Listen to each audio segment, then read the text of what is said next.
To talk to you about Doomsday Clock. I want people to read it and walk away from the book with nothing less than I haven't read something like this in a long, long time, or ever, or it's so unlike anything I'm reading right now in comic books.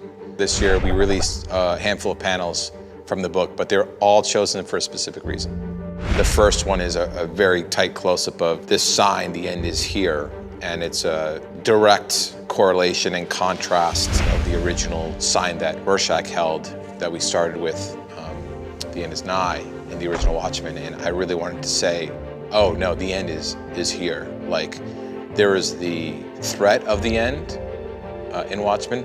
This is the end. There was another shot I really loved where you're looking down on a car and clearly people were in it and they've left it quickly because the doors are open and there's a little exhaust coming from the car as if it's still running, and there's a couple files that are laid on the ground as if people just got out of there and left, and there's a manhole cover that's open and it's kind of half open. You want to know, okay, well, who was in that car? Where did they go? Why are they in such a hurry? There's another great panel I loved that was an X-ray. Clearly there's a mass, there's a tumor in somebody's brain. And that said impending death. You know, that death was on its way and you had the skull staring at you. Finally, there was just a blue panel with Manhattan symbol. And that actually is not from the book.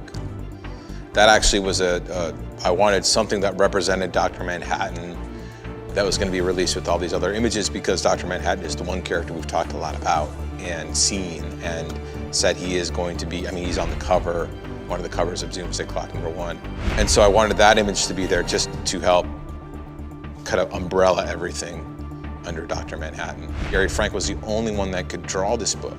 Everything Gary's drawn, except for a handful of things since 2005, I've written. And we've had great time on Superman and Batman and Shazam. But this is a whole new level, and Gary just loves it. He's enjoying it so much, and I can feel that. So when he has passion for it and energy for it and is excited about it, I get even more excited about it. So the Doomsday Clock panel is Friday night at 6 p.m. at New York Comic Con. And I will show some pages. I will talk about the story a little more. I will reveal a bit more about it. Hopefully people will make it. If you can't make it, we're going to live stream it, which would be great. So anyone who can't make it to New York Comic Con can live stream the panel. And anyone that can will have some stuff that you can't get anywhere else, which is going to be really cool.